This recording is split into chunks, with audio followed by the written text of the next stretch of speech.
Assalamualaikum warahmatullahi wabarakatuh. Saya Anissa Sapera Romdani dari jurusan Pendidikan Guru Sekolah Dasar Fakultas Keguruan dan Ilmu Pendidikan Universitas Mataram. Dalam video kali ini, saya akan membahas tentang gangguan kesulitan belajar menulis atau disebut dengan disgrafia. Video ini ditujukan untuk memenuhi tugas mata kuliah Diagnostik dan Remedial Teaching yang diampu oleh Bapak Dr. Hari Witono MPD Kons dan Ibu Hikmah Ramadhani Putri MPD. Sebelum memulai pembahasan, kita harus tahu terlebih dahulu apa sih itu kesulitan belajar.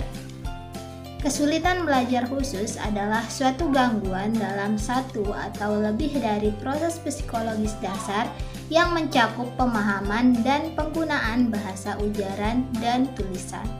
Gangguan tersebut nampak dalam bentuk kesulitan mendengarkan, berpikir, berbicara, membaca, menulis, mengeja, atau berhitung.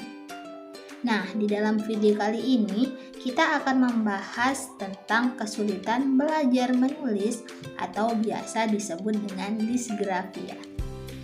Disgrafia adalah kesulitan khusus di mana anak-anak tidak bisa menuliskan atau mengekspresikan pikirannya ke dalam bentuk tulisan karena mereka tidak bisa menyuruh atau menyusun kata dengan baik dan mengkoordinasikan motorik halusnya, dalam hal ini tangan, untuk menulis. Pada anak-anak, umumnya kesulitan ini terjadi pada saat anak mulai belajar menulis. Kesulitan ini tidak tergantung kemampuan lainnya. Seseorang itu bisa sangat fasih dalam berbicara dan keterampilan motorik lainnya, tetapi mempunyai kesulitan dalam menulis. Kesulitan dalam menulis biasanya menjadi problem utama dalam rangkaian gangguan belajar, terutama pada anak yang berada di tingkat SD. Gangguan ini juga bukan akibat dari kurangnya perhatian orang tua dan guru terhadap si anak ataupun keterlambatan proses visual motoriknya. Disgrafia adalah learning disorder dengan ciri perifernya berupa ketidakmampuan menulis, terlepas dari kemampuan anak dalam membaca maupun tingkat inteligensinya.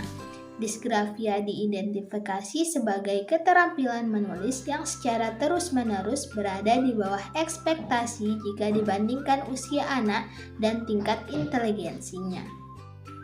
Ada beberapa ciri khusus anak dengan gangguan kesulitan belajar menulis ini. Di antaranya yang pertama, terdapat ketidakkonsistenan bentuk huruf dalam tulisannya. Yang kedua, saat menulis, penggunaan huruf besar dan huruf kecil masih tercampur. Yang ketiga, ukuran dan bentuk huruf dalam tulisannya tidak proporsional. Yang keempat, anak tanpa harus berusaha keras saat mengkomunikasikan suatu ide, pengetahuan, atau pemahamannya lewat tulisan. Yang kelima, sulit memegang ballpoint maupun pensil dengan mantap. Yang keenam, caranya memegang alat tulis seringkali terlalu dekat, bahkan hampir menempel dengan kertas. Yang ketujuh, berbicara pada diri sendiri ketika sedang menulis atau malah terlalu memperhatikan tangan yang dipakai untuk menulis. Yang kedelapan, cara menulis tidak konsisten, tidak mengikuti alur garis yang tepat dan proporsional. Yang kesembilan, tetap mengalami kesulitan meskipun hanya diminta menyalin contoh tulisan yang sudah ada. Nah, sekarang kita akan membahas apa sih penyebab disgrafia atau kesulitan belajar menulis ini.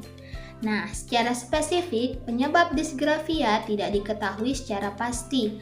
Namun, apabila disgrafia terjadi secara tiba-tiba pada anak maupun orang yang telah dewasa, maka diduga disgrafia ini disebabkan oleh trauma kepala, entah itu karena kecelakaan, penyakit, dan juga lain sebagainya. Di samping itu juga para ahli juga menemukan bahwa anak dengan gejala disgrafia terkadang mempunyai anggota keluarga yang memiliki gejala serupa.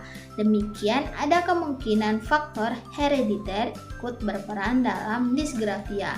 Seperti halnya disleksia, disgrafia juga disebabkan faktor neurologis, yakni adanya gangguan pada otak bagian kiri depan yang berhubungan dengan kemampuan membaca dan juga menulis.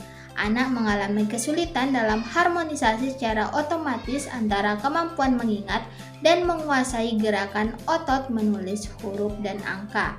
Kesulitan ini tak terkait dengan masalah kemampuan intelektual, kemalasan, asal-asalan menulis, dan juga tidak mau belajar.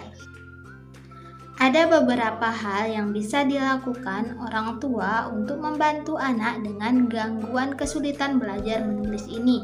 Di antaranya yang pertama, pahami keadaan anak terlebih dahulu. Sebaiknya pihak orang tua, guru, atau pendamping memahami kesulitan dan keterbatasan yang dimiliki oleh disgrafia. Berusahalah untuk tidak membandingkan anak seperti itu dengan anak-anak lainnya. Sikap itu hanya akan membuat kedua belah pihak, baik orang tua atau guru maupun anak tersebut, merasa frustasi dan juga stres. Jika memungkinkan, berikan tugas-tugas menulis yang singkat saja setiap hari, atau bisa juga orang tua dari si anak meminta kebijakan dari pihak sekolah untuk memberikan tes kepada anak dengan gangguan ini secara lisan, bukan secara tulisan. Yang kedua, menyajikan tulisan cetak. Berikan kesempatan dan kemungkinan kepada anak disgrafia untuk belajar menuangkan ide dan konsepnya dengan menggunakan komputer atau mesin tik. Ajari dia untuk menggunakan alat-alat agar dapat mengatasi hambatannya. Dengan menggunakan komputer, anak bisa memanfaatkan sarana korektor ejaan agar ia mengetahui kesalahannya. Yang ketiga adalah dengan membangun rasa percaya diri anak. Nah, berikan pujian wajar pada setiap usaha yang dilakukan anak. Jangan sekali-kali menyepelekan atau melecehkan, karena hal itu akan membuatnya merasa rendah diri dan juga frustasi. Kesabaran orang tua dan juga guru akan membuat anak tenang dan sabar terhadap dirinya dan terhadap usaha yang sedang dilakukannya. Yang keempat adalah dengan latih anak untuk terus menulis. Libatkan anak secara bertahap, pilih strategi yang sesuai dengan tingkat kesulitannya untuk mengerjakan tugas menulis. Berikan tugas yang menarik dan memang diminatinya, seperti menulis surat untuk teman, menulis pada selembar kartu pos, menulis pesan untuk orang tua, dan juga sebagainya.